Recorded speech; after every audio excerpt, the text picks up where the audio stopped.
Hey, what's up? This is Beau Allen, the Butter King, 7-year NFL vet. And today on Butter Breakdowns, we are going to talk to Charlie Partridge. So you know that on Butter Breakdowns, we like to talk about the minutia of defensive line play, talk fundamentals, all the things that go on in your mind as a defensive lineman. So who better to talk to than the man who taught me all those things as a young, impressionable freshman at the University of Wisconsin. So Coach Partridge is an unbelievable coach. He's a great guy, one of my favorite coaches of all time. Truly fundamental in teaching me how to be a defensive lineman and, kind of set me up on a road for success. Coach Partridge spent a lot of time in college football after his time at Wisconsin. He was at Arkansas, FAU, and Pitt, and now he is going to be the new defensive line coach for the Indianapolis Colts. We're going to talk about a lot of things with Coach P, catch up a little bit, talk about the transition from college to the NFL as a coach, not as a player. Talk about some of the great players he's coached. Obviously talk about defensive line play, the fundamentals of D-line. We love doing that on Butter Breakdowns. And generally just shoot the shit. So really excited for this interview. I love Coach Partridge. Like I said, he was, instrumental in my development as a defensive lineman. Always fun to catch up with him. Hope you guys enjoy this interview. Coach Partridge, welcome to Butter Breakdowns. Well, it's great to be with you, man. First thing I want to ask you, Coach Partridge. So obviously, this is a question you get a lot as a NFL football player is like, what's the transition like going from college to the NFL? So I want to hear your perspective on that because obviously you've been in the college game for, over 25 years and now you're embarking on your first NFL job. Just kind of wondering how you're anticipating that. What do you think the biggest differences will be between coaching college and coaching in the NFL? Drinking through a fire hose in a lot of ways, meaning so much is coming at me, but it's been awesome. I'm here the first day. I'm on the job. They say, hey, we got a list of 19 free agents we need you to rate and stack. And in my head, I was like, all right. Last week I was looking at kids from Cardinal Gibbons High School in Minnetonka, right? Yep. Just learning process. The combine was a learning curve for me. So the football, the strategy is on a whole nother level just because of the invested time. That has been awesome. I think one of the biggest, and I don't think it's going to be hard for me, Beau. I think you know this. And you get to a point with players, if you're doing it right in college, where your upper level players, it's going to be a partnership, and that's going to be a big part of what the NFL is. Developing the younger guys, holding them to a high standard, working with as much as not coaching at the high level players here in the NFL, and I'm looking forward to it. I think I'm more than ready. Oh, I agree, Coach. I mean, you said it. The higher level players in the NFL, they're there for a reason, and these are guys that are pros. They're professionals. They're not, shitheads you have to worry about getting class checkers for them, make sure they're going to class and stuff like that in college. Right. So congratulations to you, Coach. I'm really excited to watch your guys play. So one thing I want to tell you is I still have the D-line gospel drilled into my brain. So for all the fans back home, Coach Partridge, coached me as a young, impressionable freshman at Wisconsin, and he made sure that we all memorized the gospel, which is assignment, get off, strike, feet gaining ground, shed, finish, right? 7 things. Not very difficult, but it's unbelievable because you would ask random guys in our room. I'll never forget. I don't want to throw anyone under the bus, but Eric's brightest could not remember the D-line gospel to save his life. A strike, rip. No, Eric's. Yeah, just incredible.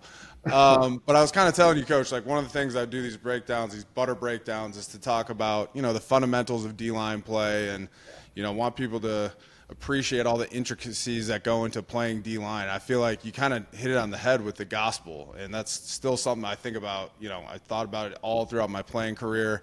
I want to kind of know about the origin of the gospel. How did that come about? Where, was that crafted over, years of time, or was it just one epiphany? Where did that come from? So, great question. And God, I wish Eric's was on this right now so we could crush him. But kind of a couple ways. Before I came to Wisconsin, I was running all the special teams and coaching D-line at Pitt. And Coach Wanstead, I wish I could remember the name of the movie, but there was this old movie where guys were getting ready to go into war, and they had this. They memorized this step-by-step process so that they could execute well, and he made me do that for special teams. Mm-hmm.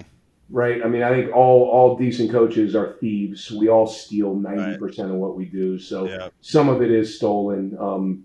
But it was just the process of a play. And honestly, regardless of call, regardless of system, of what you're being asked to do on any given play, it fits. And it's tweaked a little bit over the years. By the time that I got with you guys, it was pretty kind of galvanized. But if you know what to do, right? Assignment, get off, footwork, strike, gain ground, shed, finish. You know what to do. You get off on time, right? You have good footwork. You strike with your hands. Then you're gaining ground. You get rid of the block. You finish. You play hard. I mean, all those things still apply regardless. So it, a lot of it came back from what Wani made me do on special teams, and then you dial it in a little further. Well, I've had a coach. One of my coaches when I was in Philly, his name was Jerry Asnero. He would always say, playing football might be simple, but it's not easy. And I think about that a lot. I think about the DLine gospel. And I guess my question is, you kind of said this, but is there anything that you would maybe, it's pretty galvanized, pretty set in stone. You never thought about adding, anything else into there? The only time I thought about adding, it becomes situational. Yeah. You know what I mean, Beau? Like I wanted this. There's times I've thought about, okay, I can add in, what's your pass rush plan? Yeah. What are you seeing out of your opponent leading up to the game in film work? Because there's all these other processes. But anytime I started to do it, man, it's like it created thinking. I think the best coaches that I've been around, and I try hard to emulate. I'm not saying I'm some guru coach, right? But I'll say this: the coaches that I've been around and watched that are really, really good, they try somehow, some way to make the complicated simple, so the guys can play fast. And even though there's complex things that you're a part of that are happening around you, they're able to kind of bucket things, right? Like that to me is the bucket of a process of a play, and then you've got other buckets. So I've thought about it, Beau, but I just can't do it, man. I can't change it. I know. I was in my little pre-production meeting trying to think of what I would add, but it's it's like the Mona Lisa. You can't fix perfection, Coach. Yeah, it's pretty good, man. So I was thinking back to all of our good times at Wisconsin, and we had a really good room of players that, kind of, I'm trying to think of the right way to put this, set a really good example for young players, as, freshmen, and kind of did things the right way. And I always, in my, different stages of my career, like when I was at Wisconsin, would find an older player and kind of, just grill him or, emulate him in certain ways. So, like, for me, that was Patrick Buttram, who was an overachieving defensive tackle from Wisconsin. Or, when I was in Philly, I just followed Fletcher Cox around like a shadow and tried to learn as much as I could from him. I was curious, on the coaching side of the world, is there a mentor like that you had in your, the younger stages of your career? It's I've been so fortunate, Beau, man. I mean, there are guys that I'm calling more now that have had NFL opportunities. So I'm leaning on those guys a little bit more that have been a part of my past. I have this weird thing, and I don't even know if you know this. I think you might, but I played at Drake University, who's in the tournament, by the way. Yeah. But I played at Little Drake because I was a 5'10" defensive lineman. It is what it is. And but on that team, my teammates were Chris Ash, who's head coach at Rutgers at one point, coaching in the NFL. Dave Dorn, the head coach at NC State. Brendan Daly, who you might know, who's now the linebacker coach for the Chiefs. So I've always kept in touch with those three guys and others along the way. But now with Chris and Daly having NFL experience, I'm kind of leaning on them more than I have in the past. Right. But along the way, I mean, there's things that I learned from Brett that I take with me. There's pieces. I think you take little pieces of every guy. Dave Wanstead, I learned so much from how to treat people that you work with. The thing I loved about him as a head coach is he told you if he didn't like it, and all you had to do was fix it. I was coaching special teams one time. I'll never forget this. I had way too much special teams meeting time. We're like 15 days into camp. I've been on staff where that's the case too. Coach, it's my seventh special teams meeting of the day, half hour each. I get done. It was 11:26 on the clock. I'm never looking back. I was like, all right, guys, That's it. Got a little extra time to go to the bathroom before your meetings. 1, 2, 3. Everyone claps and disappears. And here he comes. I'm like, oh shit, man, what's about to happen? Because I could tell. He leans in and says, I gave you 30 minutes. You use every 30 minutes. You got it. So from that point forward, and he was telling me, you better fix the shit. Yeah. Right. So now the coaches were pissed off because I was 32 minutes. So I had more backup film. But that helped me because now I always have backup film, right? Yeah. Oh, shit, I'm done with my film. Let's look at cross chops from the NFL 2 years, whatever. You know what I mean? So a little piece of everybody along the way. And I'm not afraid to ask anybody a question either, man. If I don't know, I put my hand up and say, I don't know, I need help. It's a great philosophy to have. It's interesting because, talking to you and other coaches there's so much that's mirrored from, the players' world, the coaches' world. I do the same thing where – if I'm playing a certain team or if I'm signing with a new team in free agency, I'm calling up all my buddies that I know that had these coaches or, just trying to learn every single thing I can from them. I feel like that's, a very relatable experience as a player as well.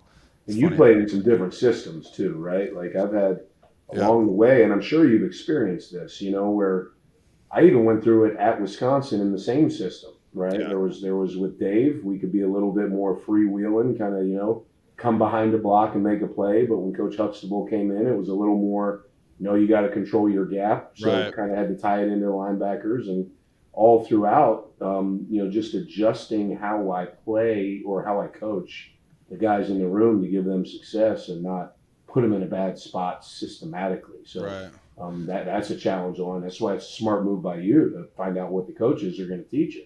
Yeah, well, it's fun because you pick up so many different tools, along all your different stops in the way, and you never know how they're going to come back into play or where they're going to be used. And I think it's kind of a similar aspect as a coach and a player. I'm curious. I'm curious. Players that couldn't play anymore. That's why I'm making fucking YouTube videos. You're killing it, though. You're killing it. I'm curious of this because I'm running into this a little bit now. You played for a few systems, right? Did you ever get to a point, because I'm dealing with this a little bit now, and I'm kind of past the threshold where, but you have words that mean something in a previous place. Yep. And the language, like I understand I have to learn a new language, but when this word meant something else here, and now it means this there, and address it, like that's hard. I found out that a lot with the names of blitzes or run pressures, run stunts. Like a spike isn't always a spike, or especially like pass rush games. Like we eventually just started calling them like ETs or TEs because everyone is Texas, Tech, Tom, Texaco, easy, ears, exit. I did some combine, pre-draft coaching with some young players that are going to be in the draft. Let me know, Coach. I'll give you the scouting report on them. But I was telling that exact same thing to him. It's like everywhere you go, you have to translate things in your mind almost because you learned it one way and it's not necessarily set in stone. And people are saying the same exact thing, just using different, different terminology. And that's something that I encountered every year when I got a new coach or a new scheme. And that's the other part I didn't think of. Not only did you play for a few teams, but you had new coaches rolling through. Yeah, I'm trying to How many NFL D-line coaches did you play for? I think 7. So without any disrespect to the other 6, okay? Yep. Who was the one? I loved Casey Rogers in Tampa was a really good coach. I think you guys will get along. He's coordinating for the Bucs now, but just incredible attention to detail. Kind of, walks that fine line between being really hard on, the players that need it, and even some of the highly paid star players that, you need to kind of, be tough on them. Yeah. And then exactly. And then encouraging other times. And he's a great coach, really elite attention to detail. And I hope you guys cross paths at, somewhere along the way because he's a coach I have a lot of respect for. That doesn't surprise me from brief interactions when, Calijah was going through the draft process. And then when he did get drafted, me and him exchanged a few, we had a few conversations and they were, albeit brief, sometimes you can feel what a guy's about. Yep. And that doesn't surprise me to hear you say that. Yeah, he is great in the meeting room and a really good coach. And it's funny you mentioned that. I actually wanted to ask you about that, Coach Partridge. A lot of good players have gone through your your meeting rooms and your D-line drills and everything like that. Guys like O'Brien Schofield, who I don't think OB gets enough love as a player. He's incredible at Wisconsin. J.J. Watt, and then Trey Hendrickson at FAU. And then one Beau Allen. I'm not going to put myself on that list, Coach. I got it done at times, but no J.J. Watt. Anyway, but like Calijah Cancey, who just finished up an unbelievable rookie year, first round pick out of Pitt. You've coached all these great D linemen. I was wondering if you've ever noticed, maybe like a common thread. I'm sure this is something you get asked a lot, but or a trait that all these guys share, or something that's just a little bit different in them that makes them an unbelievable player. If you were going to say one that goes across all of them, some earlier, some later, in terms of when this switch flips, and it doesn't mean that it has to be like some guys are film and 18, 19 hours a day and extreme, but at some point along the way, the guys that you're talking about, there's a switch that flips, that their work capacity, and not just the physical crashing my body into someone else, right, but their focus and their work capacity and their ability to eliminate distractions. I'm not saying they don't go out and have a good time, right, Beau? Yeah, no, I know what you mean. Right, like I'm like you and guys that had success were able to go do that, right? If they chose to, some didn't. And then, but when it was time to go, man, it was freaking time to go. Yeah. O'Brien Schofield, he taught me the value of helping a guy just get his schedule together. Yeah. Right? Like, and once he got that together, then that switch flipped. Mm-hmm. JJ had it. JJ came in and he actually taught me the value of extra work. So that would be the common thread, right? Like, when it's time to go, those dudes, there's no bullshit, quite honestly, right? Yeah. And that's the reality of it, and that's the common thread. Like when Calijah was becoming Calijah, the most recent guys that I've been fortunate enough to coach, as his name started to grow and he was getting another, All-American nod, I'd walk in and say, "What am I supposed to ask for your autograph now?" And I didn't say it quite that way, right? Yep. But he loved it. Like, he wanted me to treat him no different. Yeah. And that's I appreciate that. You know what I mean? I feel that from some of the guys here, like some of the kind of elite, well-known guys in this room have been reaching out to me quite a bit in the last month, and that's good to see, because yeah, I mean, good players want to be coached. In my experience, they want to have that cohesion and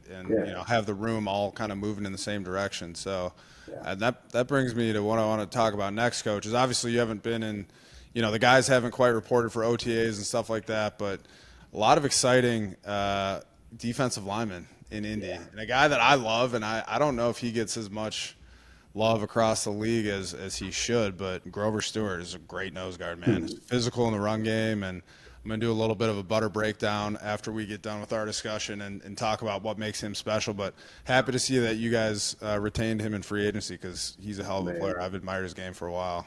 I'll tell you what, when, obviously now I've gotten a lot deeper into the tape and have met, like you said, they're not all back yet. So I've met, the majority of the room, and it became very clear the impact that he had. And I hope that I can help him get in a position where, he gets a few more sacks on his in his portfolio, so to speak. But his ability to disrupt is off the charts. And it got to a point where we all had our, targets in free agent, but our number one target was him.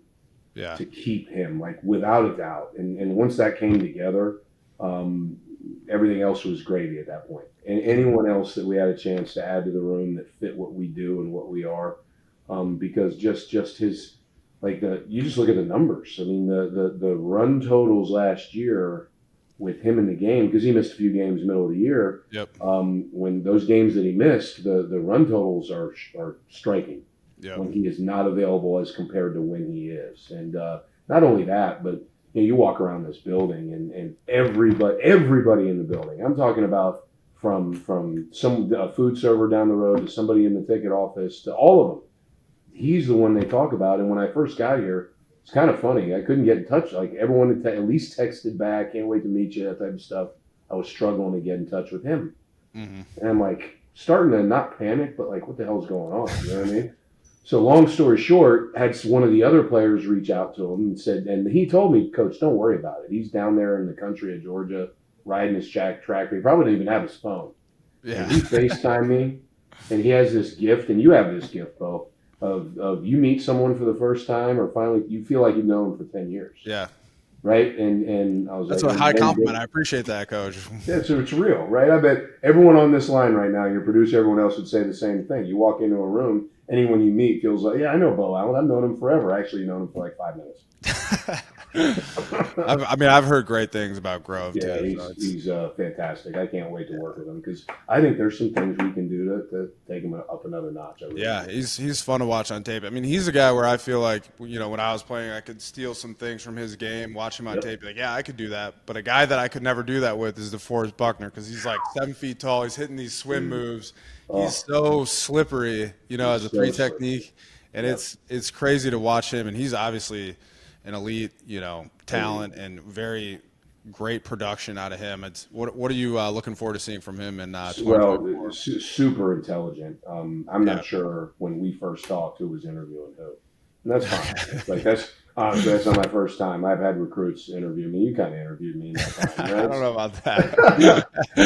but he's brilliant. And he's so aware of. He knows all 22, right? Mm-hmm. Like he knows what a coverage structure means. He knows. We were watching a play the other day where they were trying to change a formation to get a play against the other D tackle, and he just switched sides on his own, right? Nice. Like he knew what they were doing, so he switched sides, destroyed the play, and then that play went away. Yeah. The old tight end off, pull the guard inside, and then come down and wham him. Wham trap. He knew, like the old wham, tight end wham crap, and he was all over it. And he's just so hyper aware. And the challenge I'm going to have is there's some things I see fundamentally that I know can help him, but he's able to get away with some things. Mm-hmm. So if we can find a good balance there, like, Buck, I know you can get away with this, but this can help you. That can help you. All I want to do is help you make more plays. But he's fantastic. Yeah, he's fun to watch. And then you got some young defensive ends too that are amazing.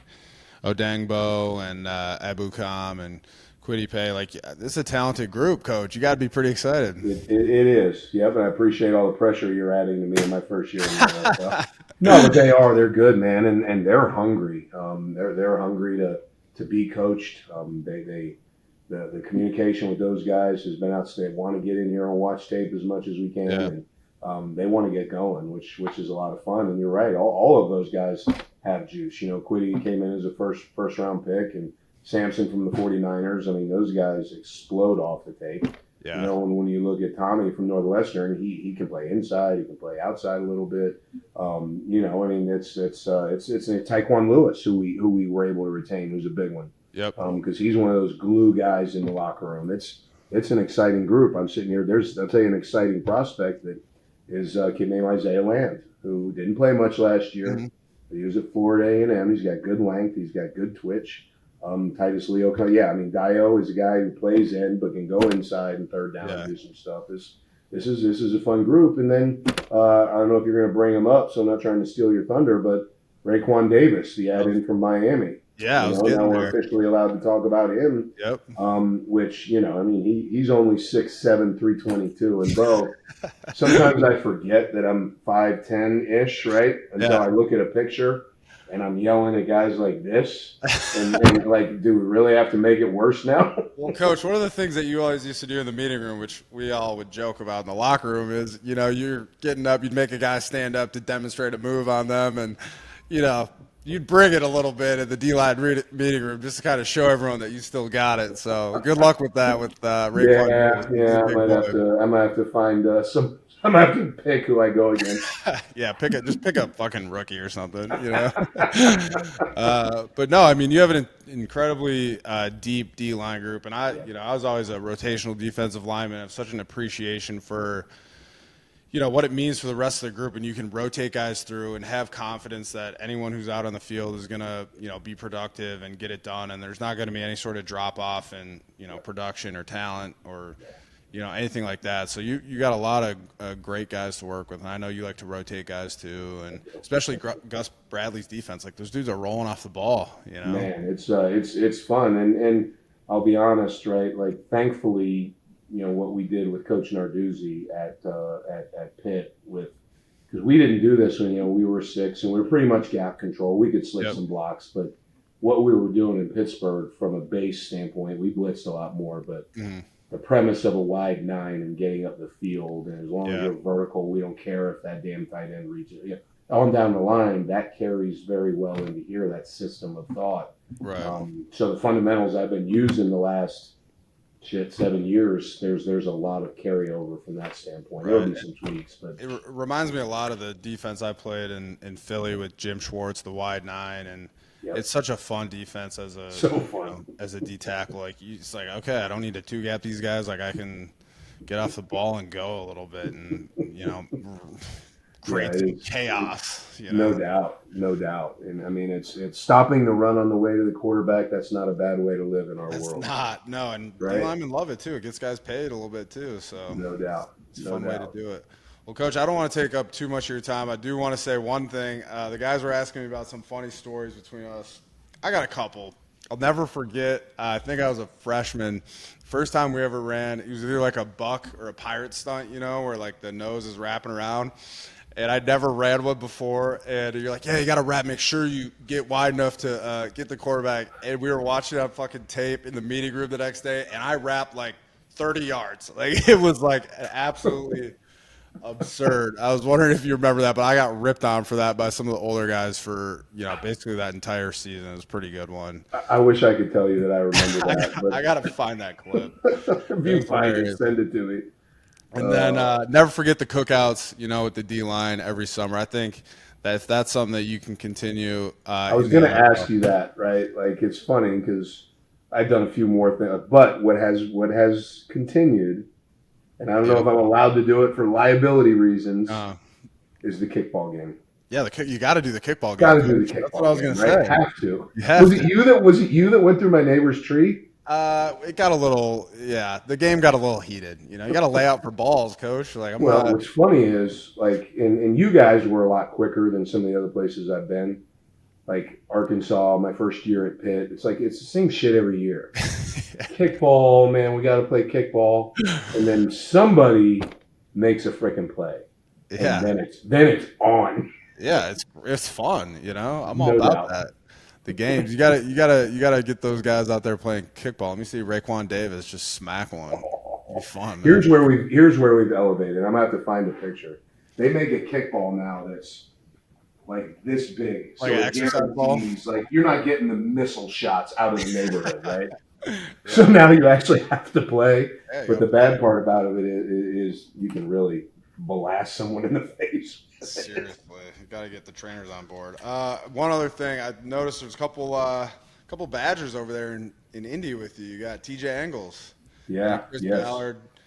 Some familiar faces rolling around that building for you. Yeah, I'll tell you what, man. Chris is both those guys, unbelievable, man. I mean, both of them have been just paramount in my transition, right? Like TJ, all that dude does is smile. I don't care what's going on around him.